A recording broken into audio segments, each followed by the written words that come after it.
you are constantly following up us and have been attending our webinars on a continuous basis. We are really thankful for all of them. And others who have joined new, I would want to take a quick minute to introduce us and the speaker before we start on. I am Dr. Shinu Abi, the Director for Corporate Training for REVA Academy for Corporate Excellence for REVA University.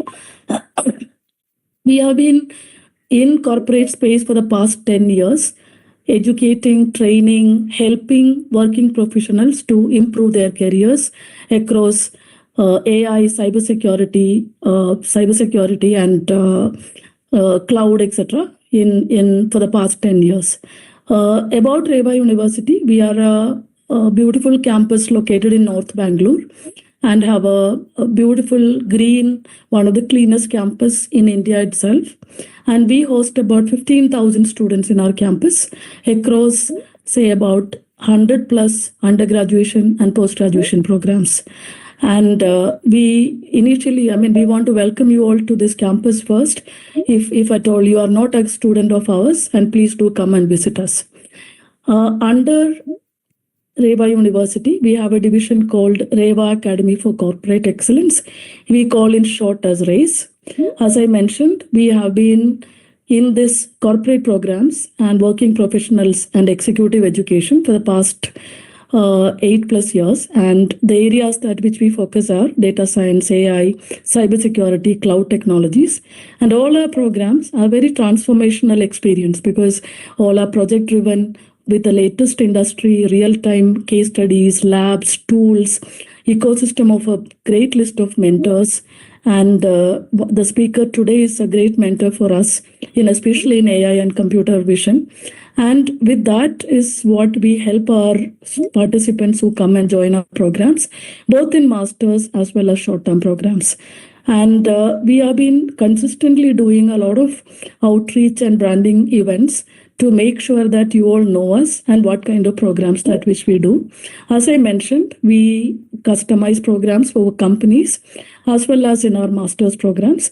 And we have been kind of blessed with a lot of industry support, be it to the certification partners like AWS Academy, Azure, or Easy Council that we work with, or it could be tool supports, or it could be mentoring supports that which we are getting from the industry partners. So today we know that everything is kind of AI-fied, and every process is getting automated through an intelligent agent. And the whole thing has been powered today by not just ML, but advanced agentic frameworks or generative AI. We have today tools. Many of them, these foundational tools have been built, which now can do very customized, intelligent reasoning and decision making for us. So generative AI is the big buzzword, plus agentic framework is the big buzzword. But those who have not started this journey, how do we start? Those who have started, how do we scale, right? So these are the questions that which comes to your mind. So let us look at today's webinar. We are going to look at all these things together. Can we quickly do everyone wants instant, right? So that is why AWS kind of platforms comes in. They have already trained based on foundational models and multiple use cases around the industries and sectors, both in, say, pure structured data as well as maybe on vision and text analytics and other areas. But then can we configure and create a pipeline and platform so that you can train faster, you can build results faster, especially if you are working for a client and who wants instant results, then these kinds of platforms are going to help you, right? So this is where Kani, Bismillah Kani comes in. He is an ardent researcher, a tech enthusiast, an AWS evangelist, and has been our mentor in our MTech AI programs, teaching courses, as well as helping our projects, which are real-time industry use cases, and has been have a very strong industry evangelist activities because he really wants to share what he has learned, and which is the best part of all our mentors. And he has a master's in AI computer science. He also do some of the hard computer vision projects, right? Especially in aerospace industries or manufacturing sector. When computer vision comes in, you are talking about hard to reach spaces and very constricted spaces, blocked spaces. How do computer vision works? Because people may not be available for all the inspections, right? So these are the very hard to solve, state of the art the algorithms is what Kani is working on. And along with that, while he works on various tools, he also, as I mentioned, is an AWS evangelist. But today, because of the time constraint and all that, he is going to talk us about how can we quickly, because why we say quickly is somebody else has already trained models, right? So we can make use of those available platforms and start looking at building this capability very fast. Please stay back till and about an hour. Those who are participating, we are also decided to, first time that we have decided to give certificates for everyone who have participated. Participation means that think like, start using this technology from today, right? So it's not just attending something and then asking for certificates. Please participate, make notes. There's going to be a demo. You can use an AWS browser and then start using the tool. And if you want any support, please reach out to us later. You can key in your queries on the chat and we will curate all these questions towards the end after Kani's presentation. We will answer all of them and then we will come back with what is the next step for each of you.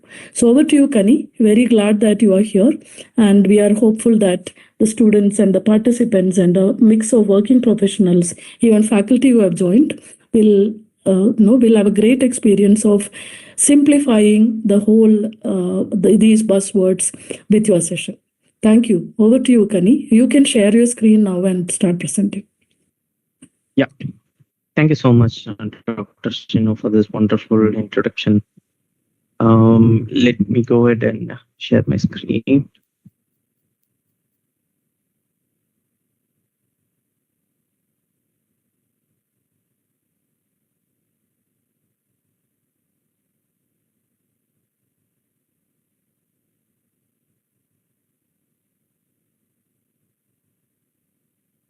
Okay.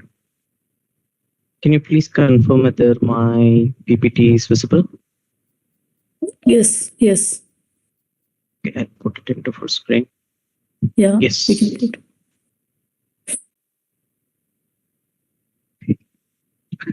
Okay, so thank you so much for everyone who has joined on a Friday evening to take your valuable time to come and learn something new. So today's agenda is very simple and straightforward. And the today's topic is about getting started with AWS, focusing on machine learning and generative AI.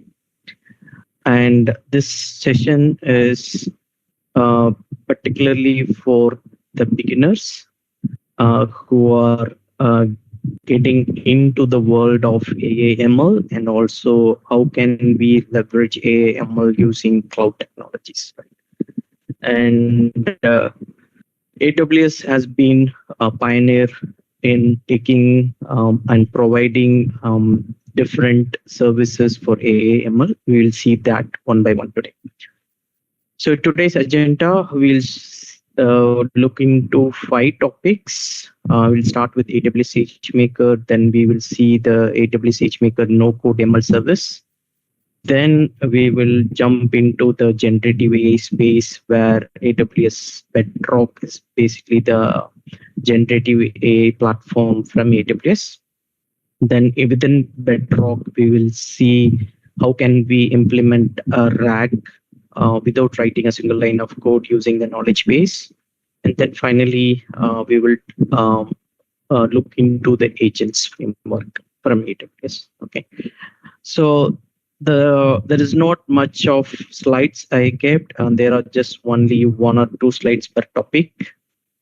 So today's session will be mostly on to the AWS Management Console, showing the real demos and see how these different topics, using some simple basic examples but that will get you started onto the different services provided by this AWS. Okay. A quick intro about AWS SageMaker for those who do not know what it is. Okay. AWS has like almost like 200 plus services, and AWS SageMaker is their AI/ML service. It's a fully managed machine learning service, which basically covers the entire life cycle of machine learning, starting from data preparation to model building to model training, model evaluation, and deploying the model. All this is done in a fully managed service style, which means that you don't have to take care about the underlying infrastructure or the security or the network. All you need to focus on your developing your application and use case. Okay. So this picture gives you a good overview of the AWS AI/ML stack. At the bottom layer, we have the infrastructure. So AWS has a very powerful infrastructure base that are powered by EC2s. They have a variety of instances starting from CPUs and GPUs, which is particularly needed for AWS AI/ML workloads. And on top of that is what is the ML services. Okay. And AWS SageMaker is the core of the ML services provided by the Amazon. Then we also have something called SageMaker Canvas. This is particularly focused on people or the business leaders or those who are not very fluent in coding, but still they want to get into the world of AI/ML and develop purpose-built machine learning models to solve a particular problem, right? So this is a no-code ML platform. On top of that, we call this layer as an AA as a service, just like how you have infrastructure as a service, platform as a service. AWS also has an AA as a service, which means a lot of different AI applications has been pre-built and you can just consume them as an API. So these are all has been there for quite some time.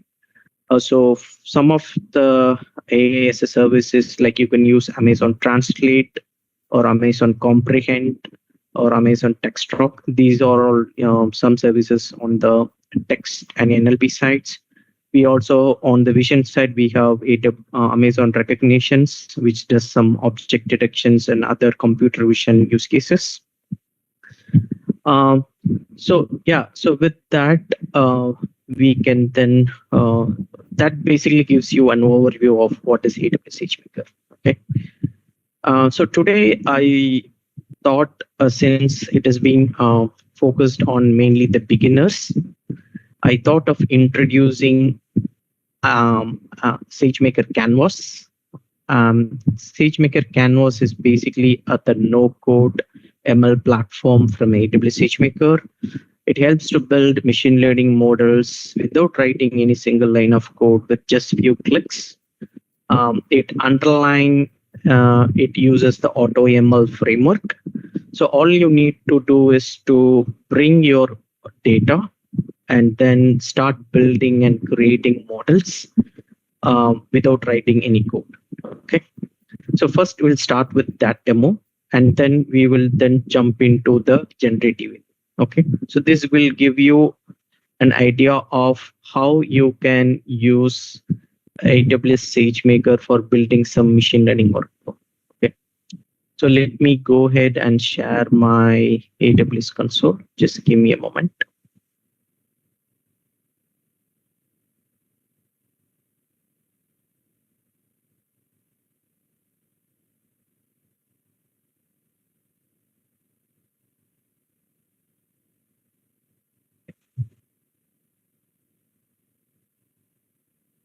I hope you can see my AWS console.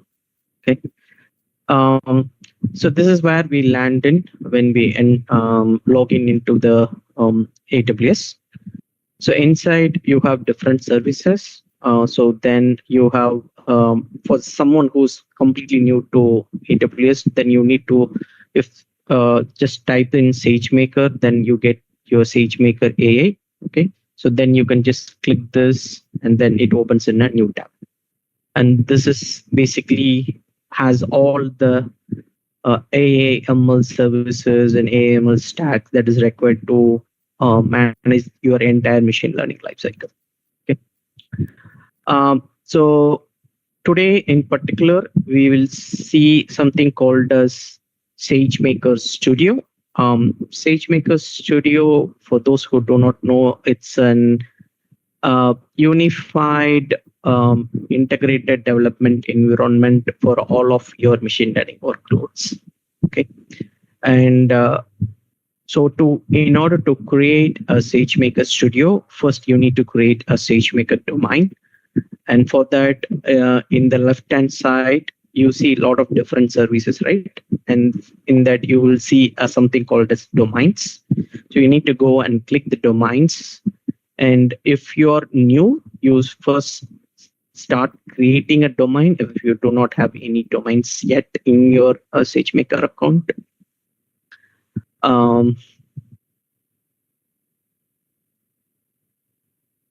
It looks like it's taking some time to load.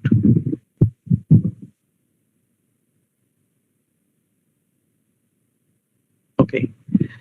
A quick way to create a new domain is to use the quick setup, which means you just do not have to go and enter each and everything.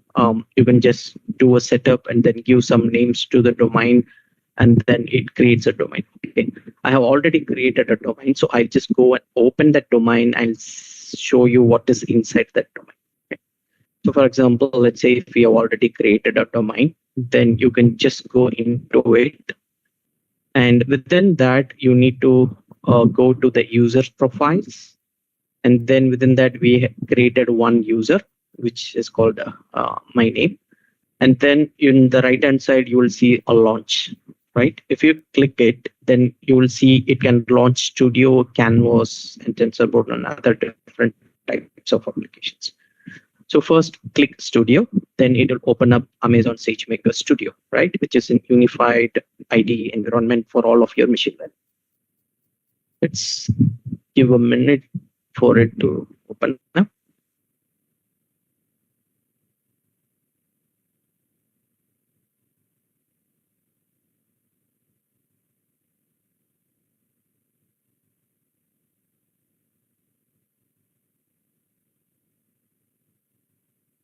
Okay, see, so this is basically the studio. It's a very well designed, very intuitive environment to work with all of your machine learning. It has different services. You could create your very familiar Jupyter Lab environment, or you could create a canvas, which is what we will see it now. Okay, and it also has other different services like you could also manage your deployments. Like you can create a model endpoint and use this model endpoint as an API services to your any software applications that you're building, right? Your model can be hosted as an endpoint, and you can just send in the input request and then run your machine learning model on your input data, get the output, and then send it back to your application, right? So for now, that is a little bit advanced since today's session is mostly for the beginners.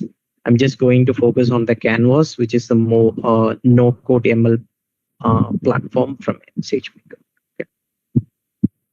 So once you click Canvas, it will first time it will say to start the Canvas. I have already started the Canvas. So then you can open the Canvas.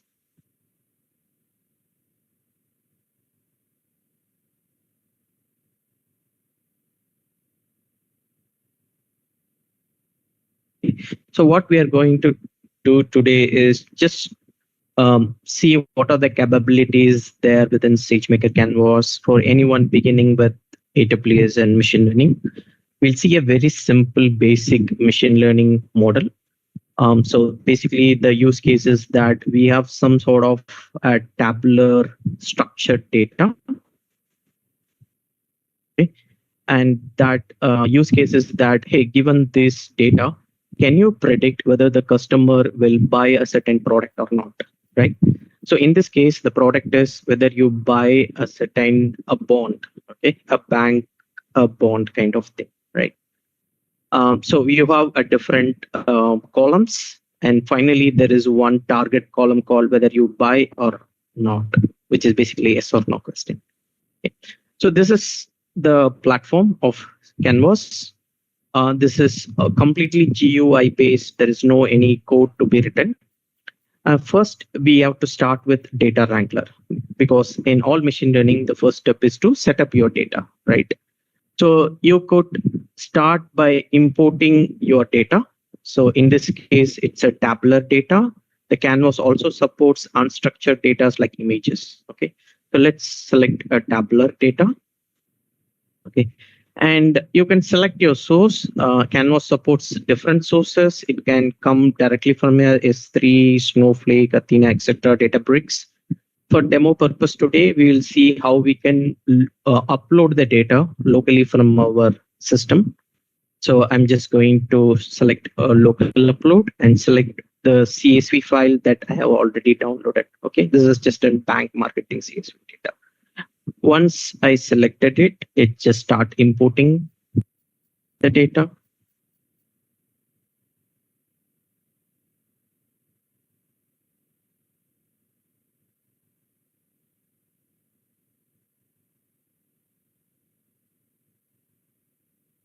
Okay, so now you can see that yeah. So there are different columns like age, marital status, education, default, and etc. I don't know why my computer is behaving weirdly. Okay, so there is all the way up to the right, there is a target column called Y, which is says yes or no. Then let's say we can just start importing the data.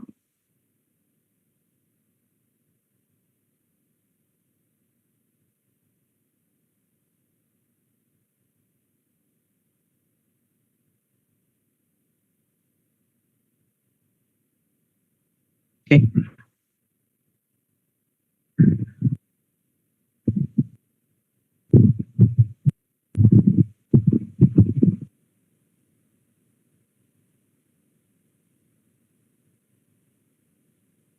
Okay. See, now this is where your a data flow is being configured. Okay. So the first step is basically your source. We already uploaded the data. So the second is like you can build a custom data flow, right? You can add different types of transformations into your data all the way up to creating your model. Okay. So it basically is a direct acyclic graph which represents your data flow. Okay. And it has different steps. It has add transform step. It has like get data insights. Could also add chat for data preparations, and you can combine different tables or data sources. And then the final step would be is to create your model. Okay. So first, it is always good to start with to get some sort of EDA, right? Explorative data analysis. So let's go ahead and create a get data insights step. Okay. And then what it will do is it will go and analyze your data, and then it creates some sort of statistical reports automatically. You don't have to write a single line of code.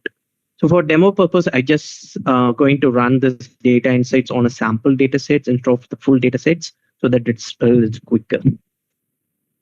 So then I'm going to do, so now you can see, right, it creates some data set statistics. It gives you warnings if there are some sort of problems in your data sets. right? If there is the data distribution is skewed on towards one directions, if there are certain anomalies in your data, all these things are generated automatically for you, and it is given in your nice intuitive way. So right, so now we have 21 feature columns, we have 41,000 plus data rows. What are the different types of feature columns? We have 10 numerical columns, 9 categorical columns, and so on. Right? And since it's more or less a very clean data set, there is not much of warnings, and it also gives you a summary of each features, right? And if there are any duplicate rows, it also finds that and shows you. And then it gives you a very detailed, comprehensive report of your data, right? So this has been done like just by clicking a button. Now let's go back to our data flow. Now what we are going to do is to add a simple data transformation. Okay, so within the data transform, you could do different types of data transform. If you just add a data transform, it will give you like manage columns, manage rows. You could do custom transform, balance the data, etc. and etc. Right? Handle the missing data, handle outliers, and all those things. Now, in this case, we are just going to manage columns. What we are going to do is we have 21 feature columns, right? Let's say we found that certain columns are redundant and not so useful for our machine learning model. We can go and then drop them instantly. So let's say I want to drop some 4 or 5 columns. Let's say this column, this column, this column, and this column, right? And then this column. Then let's say we say days, and then previous. What else?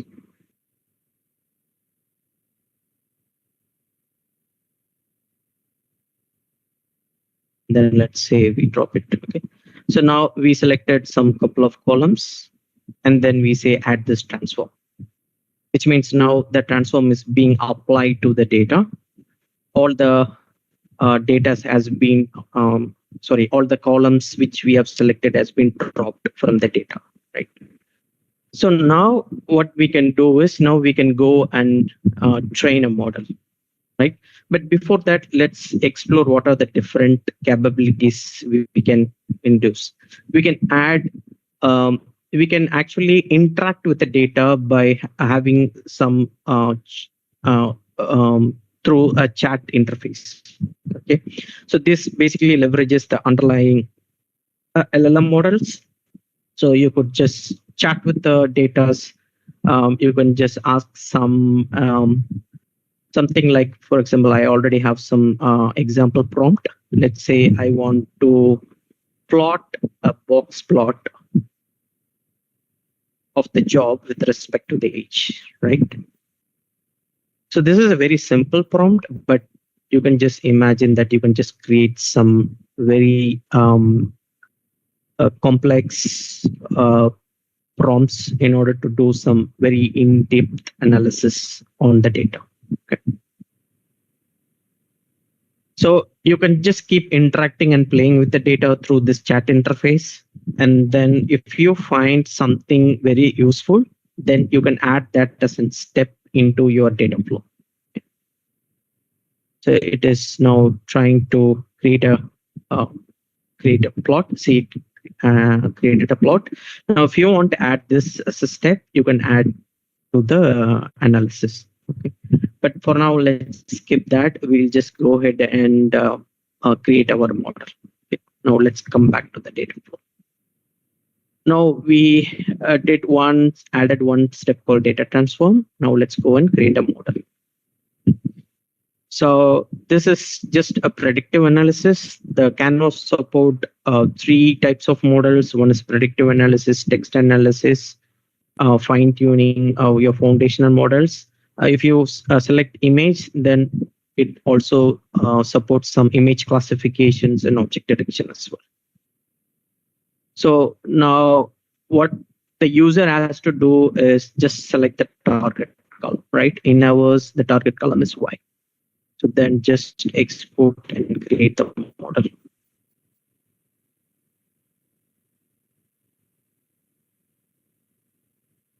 This will take like a couple of minutes. But let's say I have already created that for you. So what basically is during the build, like once it setups everything, this is the page that you will come, you will land on. In this, the target column is already selected by the user. Now you can go and configure the model. So in this case, it automatically identifies that it is just a binary classification. There are just only 2 classes to classify.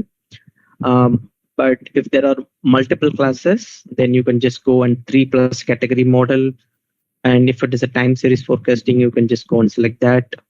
You can also select different metrics. By default, it uses F1 score, but let's say you can use some other metrics also, or your custom metrics. Then you could either use the auto ML features, or you could also go and do some hyperparameter optimization as well. For now, I just selected the default, and then there is 2 options. One is a quick build, another is a standard build.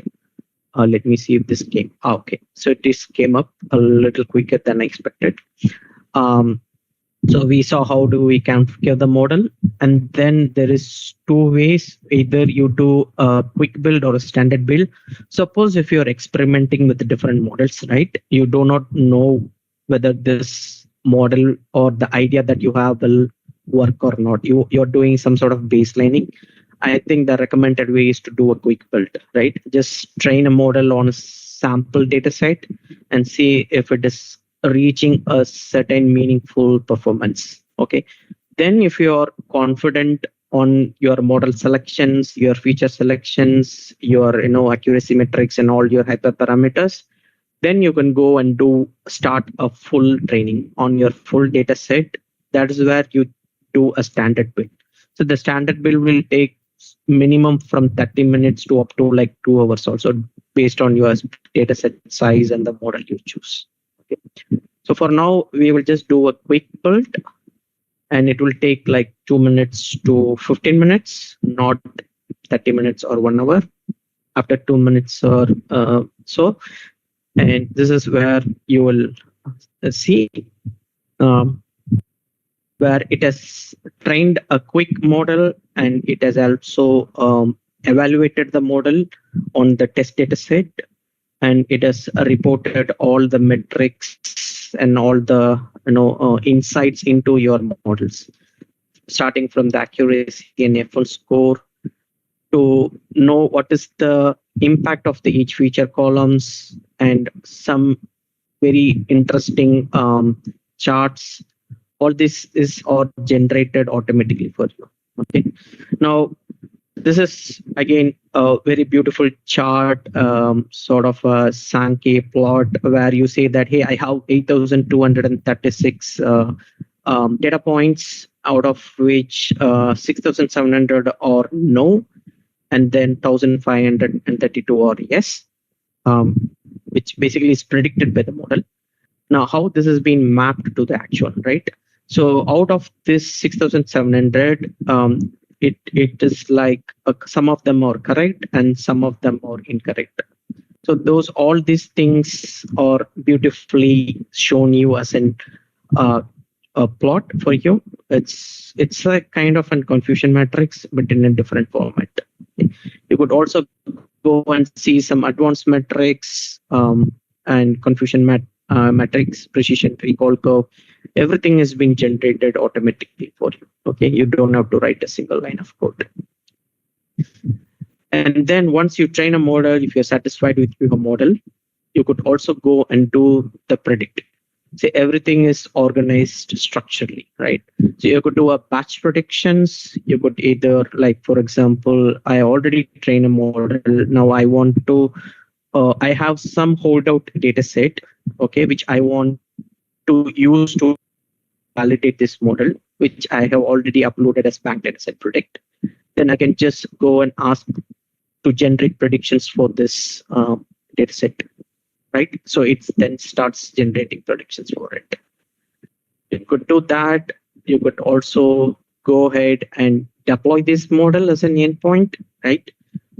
So for example, you can just choose a particular instance, let's say G3 medium or G2 medium, okay? And then whatever the model that you have trained, and this will be created as an endpoint automatically for you. So let's go and deploy that. Once this model endpoint has been created, you will start seeing that in our SageMaker console. I think the process should already show you the status in progress here. It's kind of loading.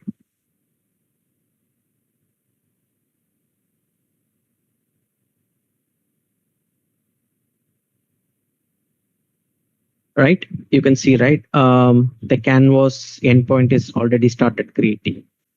So in a minute or two, this will be created and it will be in service.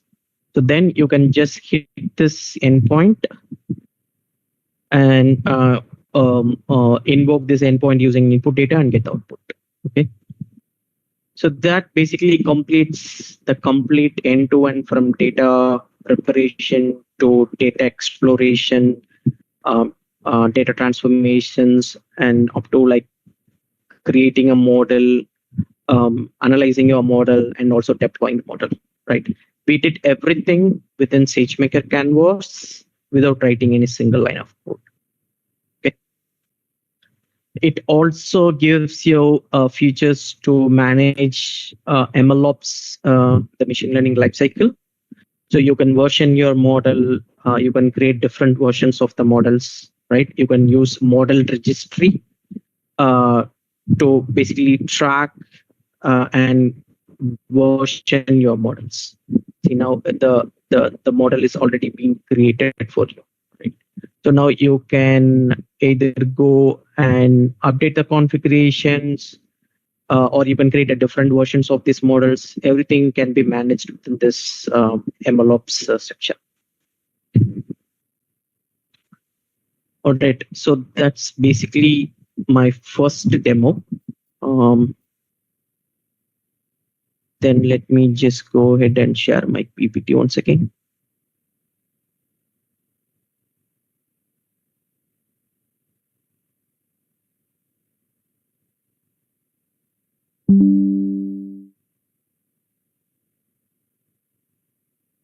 Okay. Yeah, now comes the most interesting part, probably a hot topic in today's era, right? So generative AI. Everybody wants to work on generative AI, and AWS has created a new service called AWS Bedrock. This is again a no-code platform, and it's also a fully managed service for particularly to build and scale your generative AI applications with foundation models. Okay, so this is a fully managed service. All your foundation models are readily available within AWS Bedrock. You don't have to manage your infrastructures or security or network, any of these things, scaling, scalability, everything is taken care for you. You can just go and consume all these foundation models as an API calls, right? So you get access to all the range of different foundation models from different model providers, be it open source or proprietaries, right? Open source like Meta, those models are also available, or proprietary models like Anthropic, Cohere, those models are also available. Okay, you don't need to manage any infrastructures or train any of these models. It is also the main advantage of using AWS Bedrock as compared to managing your own foundational model, self-hosted and self-managed, is that AWS Bedrock has a seamless integration with other AWS services so that when you build a full end-to-end applications on the AWS stack, then using an AWS Bedrock brings a lot of advantages, and it does a lot of heavy lifting. And because of that, you could take your product to the market in a shorter period of time than if you take a route that you decided to self-manage everything by yourself. Okay. So there are two directions. You can divide which one is best, and both has pros and cons. If you think you do not have a full fledged software development team who can manage all this by themselves, I think AWS Bedrock is a good place to start. But then if you think it has some limitations for some reasons, I want to switch to the open source and then I will manage everything by one, that's all up to you. Okay. But today what we'll do is we'll just see what is AWS Bedrock is offering us, right? What are the different services? We will just quickly I will quickly show you some demo, for example, like how you can build a RAG pipeline, retrieval augmented generations, and also move on from RAG to agents. And we'll see how we can build agentic framework using a new AWS agent framework released by AWS, which is called Strands. So again, there is, I'll just go back to my AWS management console. Okay. So I need to stop sharing and then go back to my.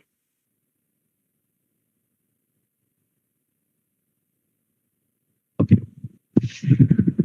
So where are we? So once you are into AWS management console, then you have a service called AWS Amazon Bedrock.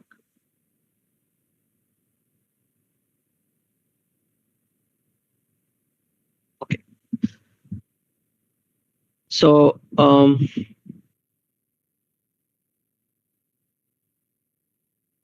it's kind of loading.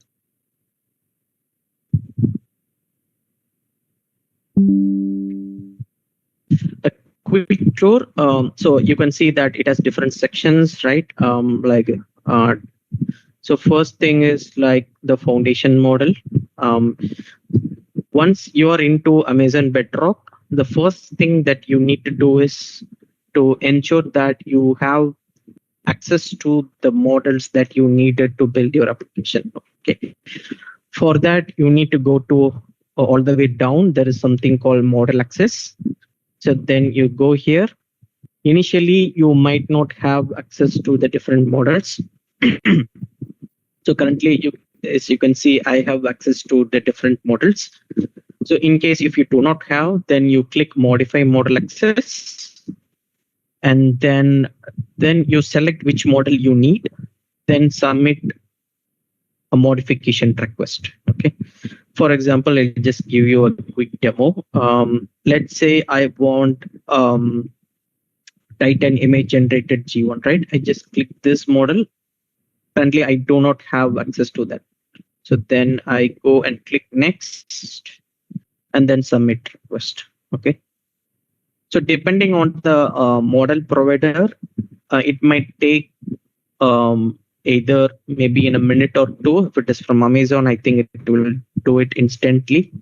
In some cases, it might take a little longer. Okay.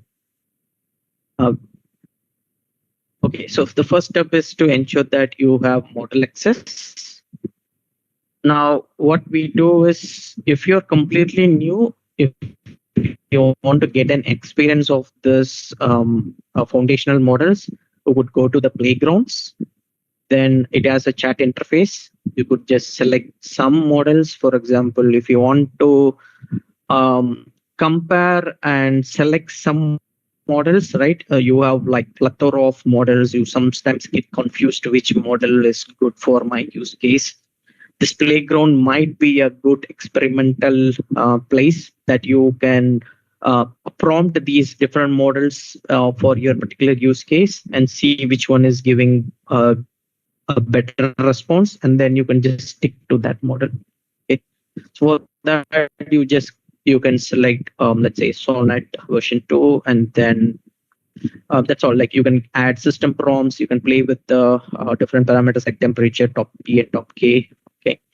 And then you can just write a prompt, right? I'm just writing some random thing.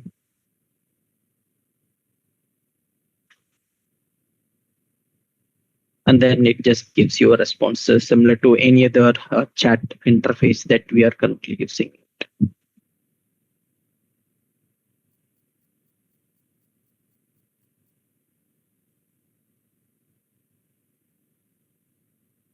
Okay, so it's started writing poem about Bangalore. Okay, but let's get into the real business that we let's say we want to build a retrieval augmented generation, right? So what is retrieval augmented generations? Basically, these models are the response generated by these models are basically correlated to the context that is provided to the model. And LLMs models also has the risk of hallucinating. Okay? And if you want to ask questions or interact with a particular data source or a knowledge resources, for example, some sort of corporate technical documents or some business documents or some any other financial documents, which is the LLM might not have seen it, then the best way is to ingest these documents into the LLM's context. But how do we do that, right? You will have like some 10,000 plus pages. You wouldn't be able to ingest all those 10,000 pages into your LLM's context. So the best way is to somehow transform these 10,000 plus pages into an indexed pages. And the way we do is to chunk these pages and convert them into an embeddings, and then store them into a special type of database called vector database, right? And during the runtime, the user asks a question related to that document.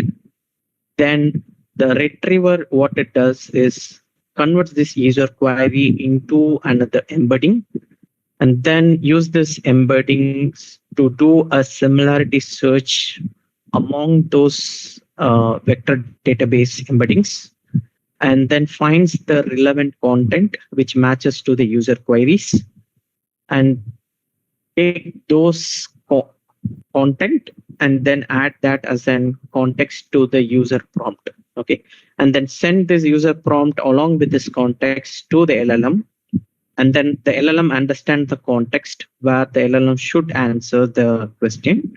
Then it generates a more relevant answer. Okay, this is high level what is retrieval augmented generation. Okay, for those who do not know what is retrieval augmented generation. To do this, to implement retrieval augmented generations, there are different frameworks. You can use LangChain, you can use Llama index, and various other types of open source libraries. And doing this chunking, converting them into embedding, and then storing them into vector database, it requires hands-on work to do all of this, right? But let's assume there are people who are not very familiar with all this technical stuffs. For them, AWS Bedrock provide this RAG as a service, and that is basically knowledge base. So in order to build a RAG pipeline without writing a single line of code, you could just go and select knowledge bases.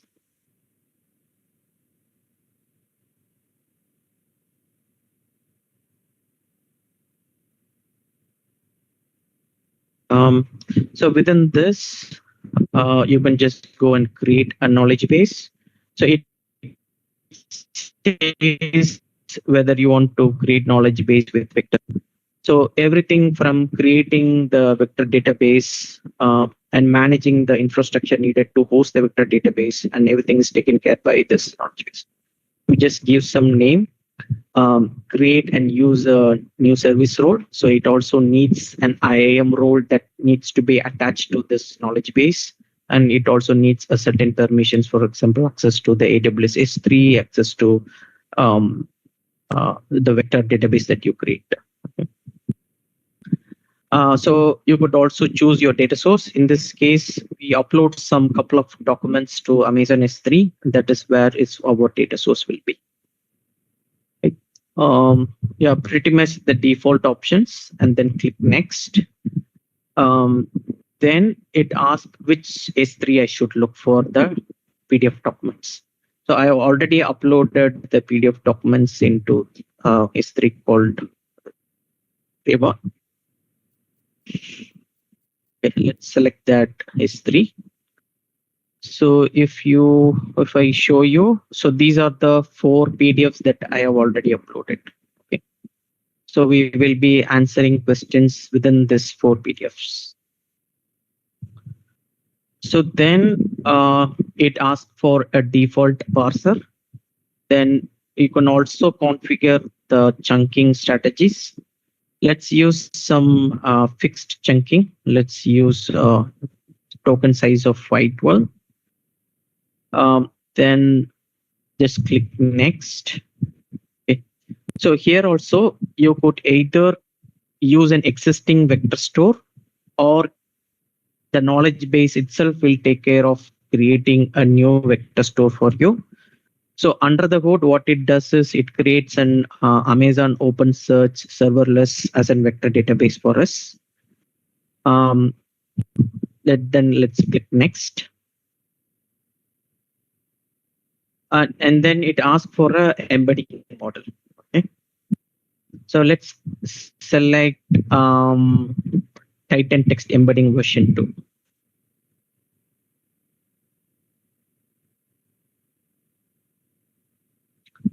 So this model is used to basically convert your text chunks into embeddings, and those embeddings are then stored into the vector store. So then finally we'll review the different things that you have already selected. Then it will just take a minute or two to create your knowledge base.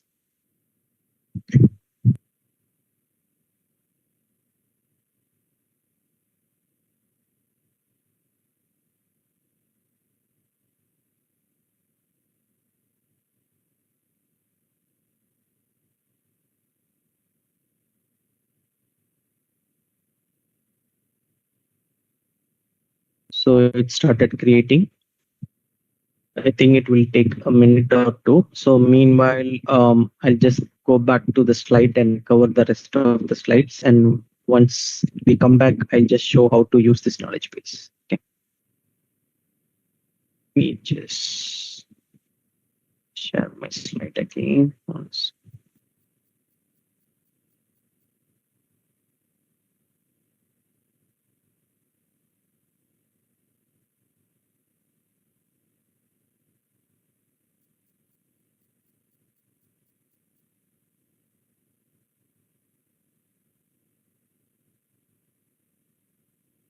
Okay, so this one we already covered.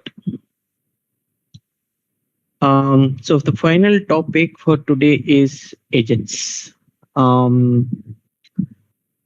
Agents are the new type of software tools, which is AI powered, and they take the LLM foundation models beyond just generating some text responses. Okay. They are powerful enough to automate different day-to-day tasks, or some from, let's say, as a coding assistant, or to act as a travel agent, or any other work that can be automated. So agents are being used nowadays to create a very powerful pipeline, leveraging the recent developments on the LLMs and the foundation models. Okay, so they have the capabilities to take actions autonomously by doing a reasoning based on the user's query, right? So they have access to different tools, be it a web search tool or other types of API callings. They have access to different databases, SQL databases, or data lakes like S3s, or right? And they select the tools, they select what resources they have to look into it all autonomously. So they basically rely upon the LLM models to decide all the routes they want to take in order to accomplish the request that has been sent by the user. Okay. So this is what we will see today as a very simple demo. So again, agents, there are different libraries that has been developed to support this agentic workflows. For example, the LangGraph, Crew AI, and other related libraries. And recently, we saw the advent of the new concept called the model context protocols, right? And what it does is that it enables the agentic framework to standardize. So they use a standard interface so that this so that the agents can interact seamlessly with external tools and data sources. So previously, before MCP, different LLMs, if they want to interact with different tools and different data sources, so they basically has to create a multiple connections. Okay, and that becomes very complex. If at all, if you want to add a new tool or if you want to add a new LLM, then you need to redo these connections again. You need to configure this again and again, and maintainability and sort of consistency and standardization sort of become difficult. And by with model context protocol, this has been addressed very efficiently and is being used very widely now, right? So at the core of model context protocols, it basically follows a client-server architecture. And the MCP server is basically the different types of tools, resources, and prompts. It basically has three things: the tools, the resources, and the prompts. And clients are nothing but all your LLMs, right? And those LLMs can be hosted within a certain host. So, for example, the Claude desktop can be a host, or your cursor coding tool can be a host, right? And these clients then interact with the MCP servers, and these MCP servers exposes different tools to your LLMs, and it also exposes different resources to your LLMs. Okay, so the tools could be such as a search tool, web search tool, or your RAG itself can be a tool, right? The knowledge base that we just built, that can also be a tool. Then resources could be any database records, your file systems, and etc. So then that is basically the model context protocol. Now, AWS 2 weeks before, they released a new open source agent framework called Strands. And this Strands is basically a model centric framework. which means that the stance agents relies on the LLM models in order to get a response, do the reasoning, do the tool selections based on whatever the user prompts. Okay. So based on the user prompt, it reasons out what the user is trying to do, and then it curates what are the tools required in order to achieve the user's request and sends back to the agent. And then the agent will take care of invoking the different tools required to in order to achieve this task and get the results from the tools and send it back to the model, and then combine all the tools responses and then finally generate the final response and give it back to the user. Okay, we will see how this is done today in the code. Yeah, I know we are running out of time. I'll quickly demo the rest of the two things and then we will go into the question and answer. Okay. Let me go back to my AWS console.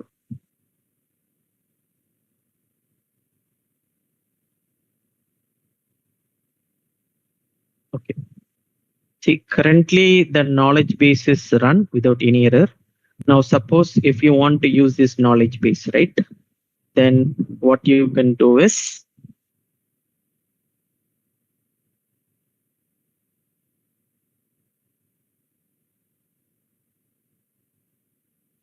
the first step is to sync your knowledge base with your data source. Okay. So currently we have S3 as our data source and we have some 4 PDFs there. So first I need to click sync. So then it starts syncing.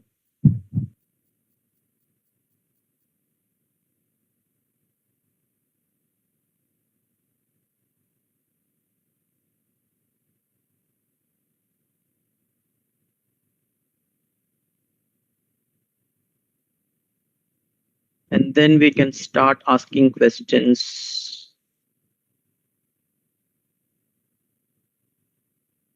Let's see, syncing is completed.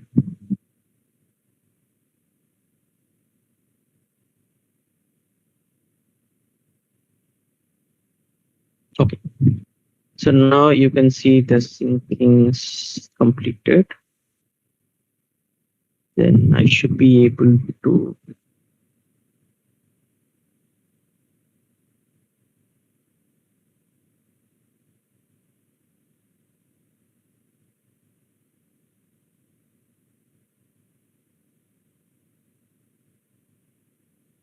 let me see if I'm able to test this.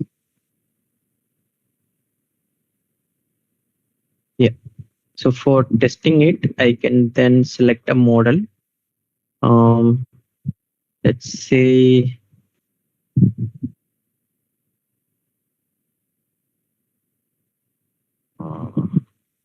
maybe we'll select this model. And you can test your knowledge base by entering a prompt. Okay. I already have a question to test this. Let's ask this question to this knowledge base. Hopefully it works.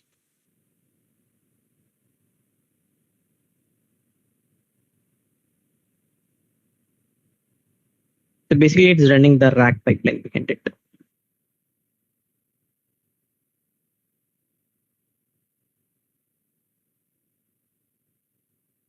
Okay. So I asked a question that what is Amazon doing in the field of generative AI, and it's returned an answer that Amazon is heavily investing large language models and etc. and etc. And the beauty of this thing is you can see, right, it is giving some citations, right? 1, 2, 3, and etc. What these citations are, these are the citations refers to the section or the pages of a particular PDF that this particular response has been generated. Okay, so it is not generating response anything outside of these 4 PDFs that we have loaded. Okay.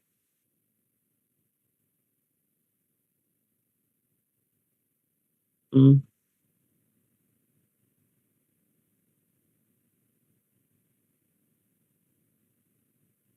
Yeah, I think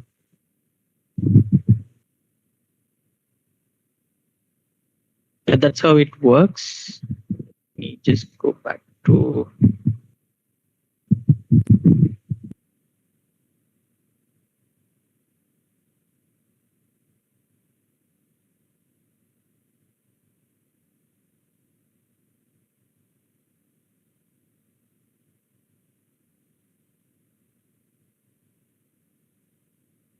let's try one more. The same question only. I just want to show you the citations. Previously, it was not loading. The UI was not loading properly.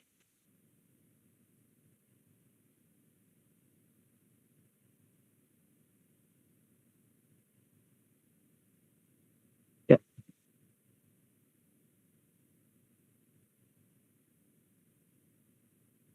So if you go into the details, right?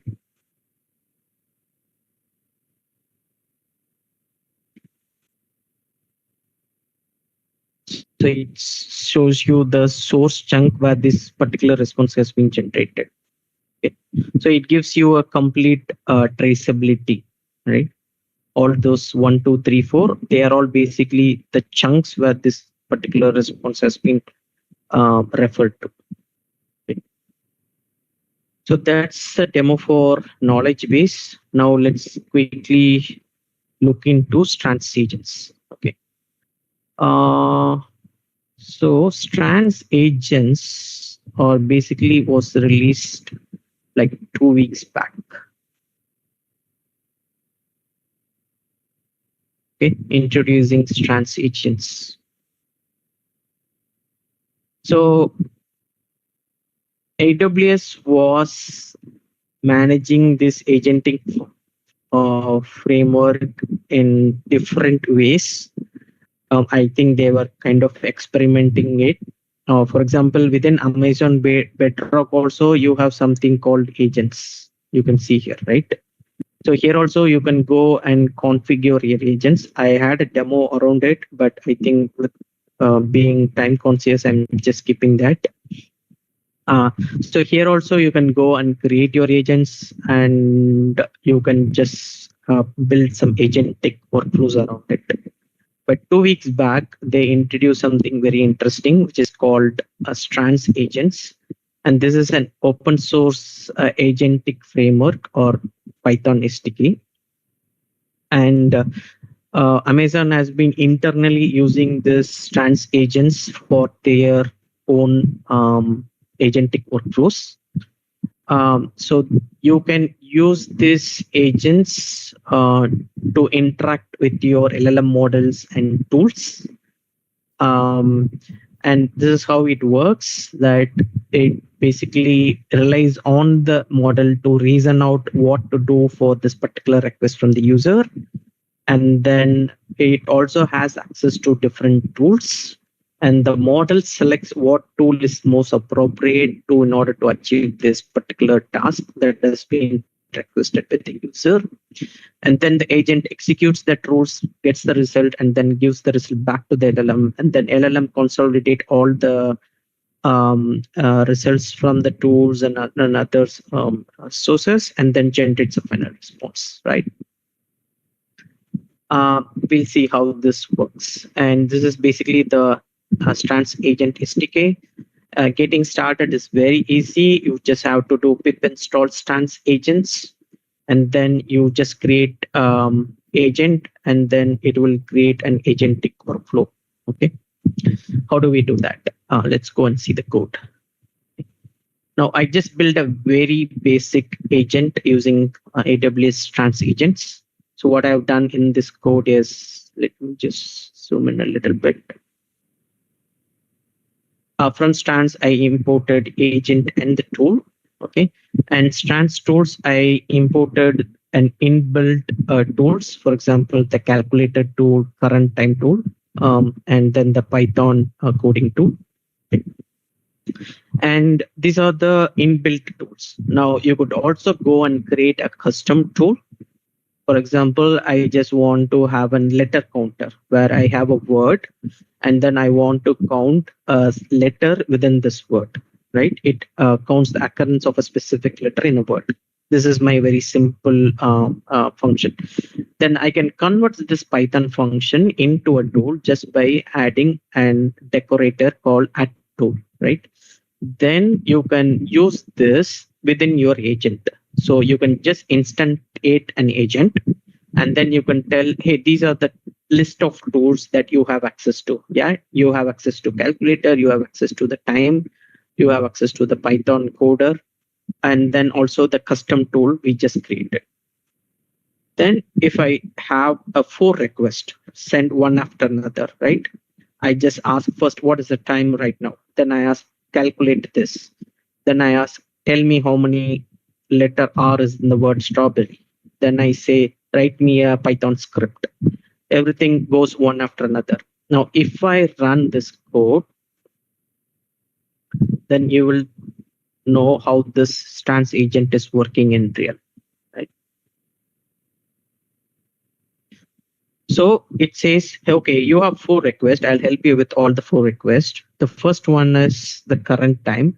So for that, if you want me to tell you the current time, and then I need to use the current time tool, right? It invoked that tool and get the current time and it displayed it. Then the second request, if you want me to calculate this particular fraction, then I need to get access to the calculator tool. Then it invoked the calculator tool and then it calculated and gave you, right? The third one is an interesting one, which is a custom tool that we created. And it knows that, okay, in order to count the letter R in strawberry, I need to use the letter counter tool. It dynamically decided that I need to use this custom tool. And then it sends the strawberry word and gets the count of R from it. There are 3 R's in this word, right? And finally, I asked, hey, can you know whatever the first 3 tasks, can you generate as a Python script for me? So then it invokes the Python coding tool. Then it generates the Python script for me, right? Import date time, import, and then it creates different functions, current time, and all those things. So this is how the stance agent works. Okay. Now, in order to give you a little more advanced version of it, I basically cloned it from the stance GitHub. So what this tool is giving shows you is it creates a personal assistant agent. Let me clear off my screen. Okay. So this is basically an appointment booking agent kind of thing, right? Like a personal assistant who maintains all your appointments. Okay. And this agent has access to different tools. One is the default or available tool like calculator current time. But then we create 2 custom tools called create appointment and list appointment. And how is the agent architecture? This is how the agent architecture. The user sends a user question. The agent has access to 3 different tools. Okay, the create appointment, list appointment, and update appointment. Those are the 3 custom tools, but they also have access to 2 default tools called current time and calculator. Okay. Now, as I told you, the stance agent is a model centric, and it needs an LLM, right? So this LLM, it basically accesses the AWS Bedrock LLM. Okay. So how do we do that?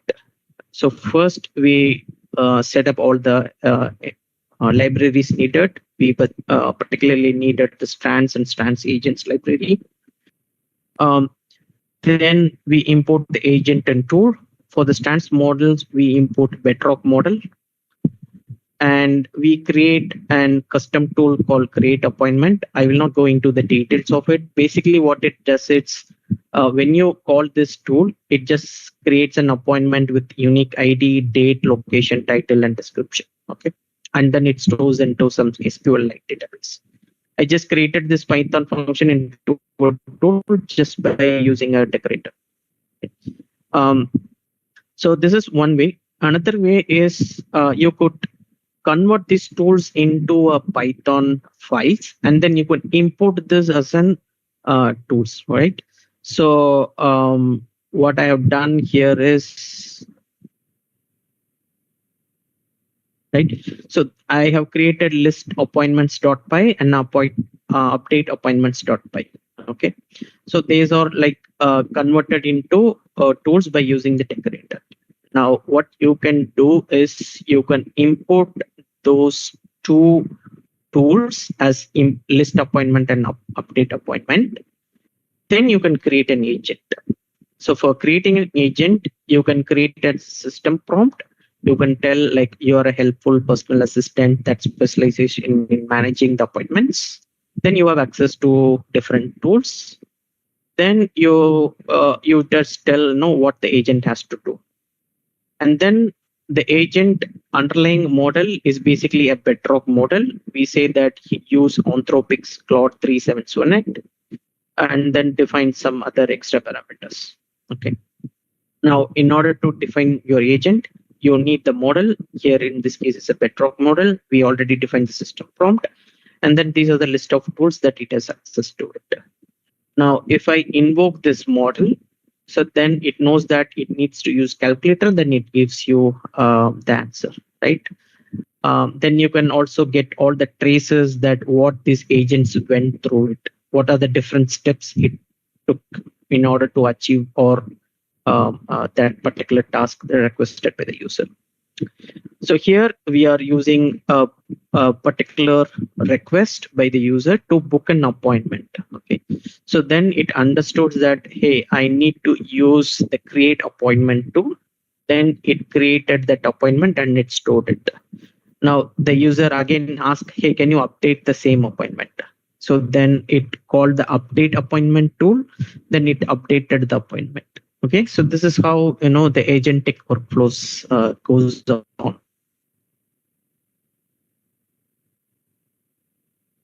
So that's, let me just share back my slide.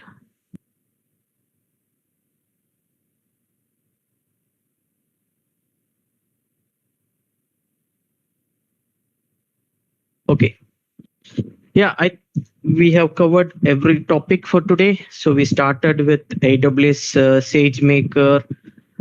Then we looked into the no-code platform called SageMaker Canvas.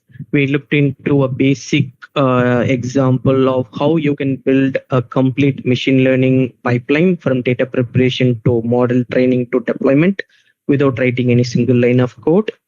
Then we dived into the world of generative AI.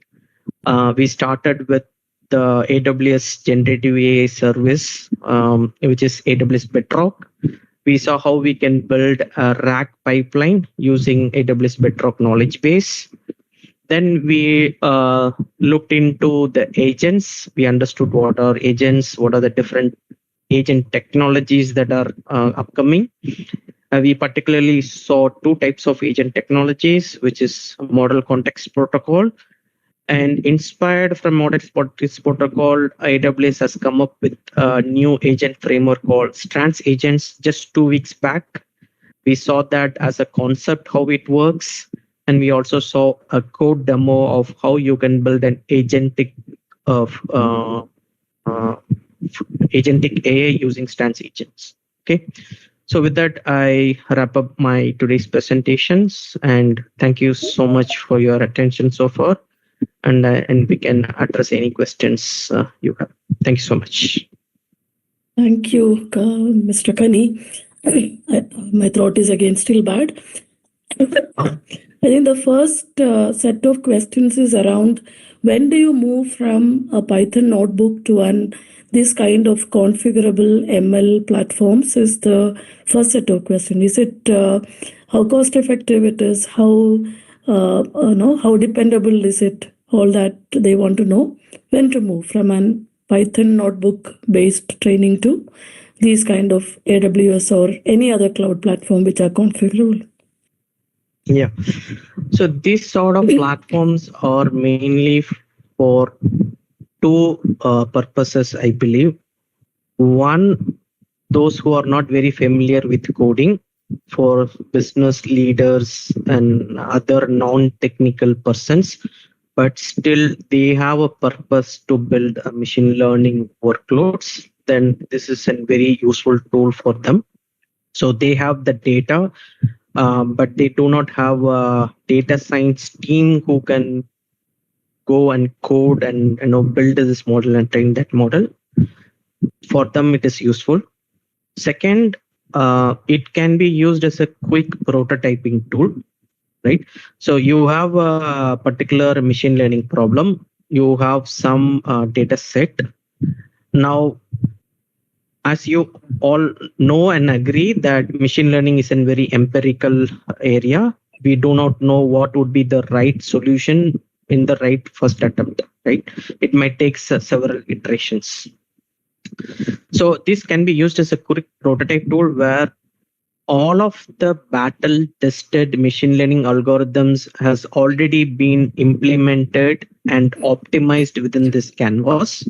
All you need to is to just upload your data set, and the canvas will take care of selecting the right model, selecting the right parameters and a right validation, and then it will give you a quick baseline model within like couple of hours. So that will help you to rapid prototyping for your machine learning. Perfect. So that would be, yes.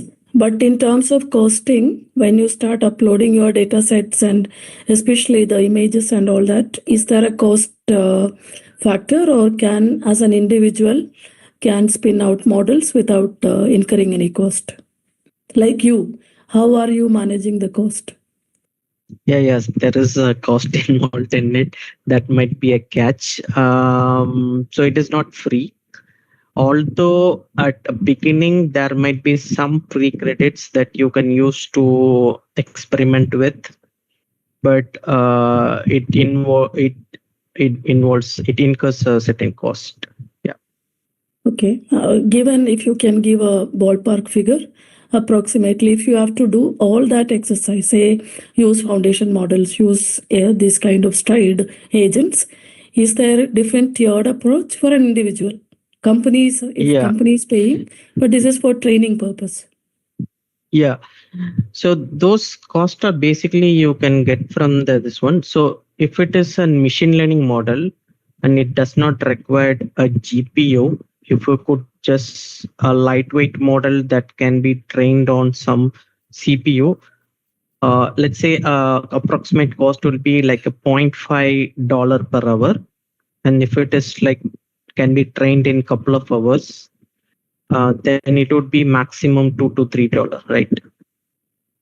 Okay, so you mean that if you are using CPU, there is no cost. If it is GPU, TPU, etc., there could be different layered cost. Okay. Yeah, depends on the data set size and things. For GPU, let's say it is costing you $1.5, like 3 times more.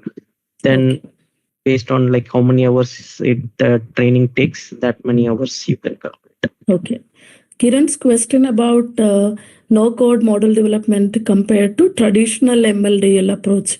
Traditional MLDL, we teaches a lot of coding, though we say minimal coding in Python, but a lot of coding is required. So, I think question is partially already been discussed. So, if you are looking at a no-code solution for a manager who is busy, you have seen the first demo, right? How he easily built it. I think the question is almost answered, so we'll not get there. Cost of any implementation, I think there is a how do you see the cost is the question from Ruchir. Is there a place where we can check how the cost is being billing meter? AWS is there is a cost explorer in the billing and cost services there. Let me show you. Currently, I am in an IAM sign in, so I cannot show you the. I need to go and sign in as a root user to show you that. So there is a bill cost management services there you can show. It will show you like how much cost you have incurred. Okay. The last question we'll take is from Nilesh Jain. He says, with Trans Agent, you have made a calculator and a personal assistant, but are there real world use cases that anyone is using? I know it is a very new MCP protocol, but is there anyone that using real world use cases? Yeah, real world use cases, you can use it as an AWS documentation assistant. For example, like you don't have to go and look in for the different AWS documentations. You can just connect to AWS documentation MCP server, AWS cost analysis MCP server. Then you can just send in your query that, hey, can you show me how to deploy SageMaker models for this particular use case, right? You don't have to go and open the SageMaker documentations, go through all those things. This will just interact with the documentations and gives you a concise response to that. That would be like a real world use case. Yeah. Thanks. There's one more question which I'll take. Is Amal, how does MCP handle real-time data updates from external tools in the workflow? Means how many API connections, or how do you get that, with the seamless integration from external tools? Real-time data coming from a third party. Suppose you have a database somewhere else, and how do you integrate that? Yeah, I myself have to look into that. Currently, I do not have an answer. I need to go and look into it. Probably then. Okay. Yeah. I think creating a workflow, definitely all these are integratable with external sources. I think it all comes in an enterprise level kind of a billing. So I think Amal, maybe we can connect later with Kani and see that we have an answer, right? Anyone else is using these kind of workflows in a real-time enterprise level for a client? Please message your answer here. Maybe Amal can connect with that person as well, right? Okay. So I'm going to I know we are already crossing the time, but it has been an amazing experience. I think in no time you built models, you built RAG-based model, you built an agent. I think it's a wonderful demo.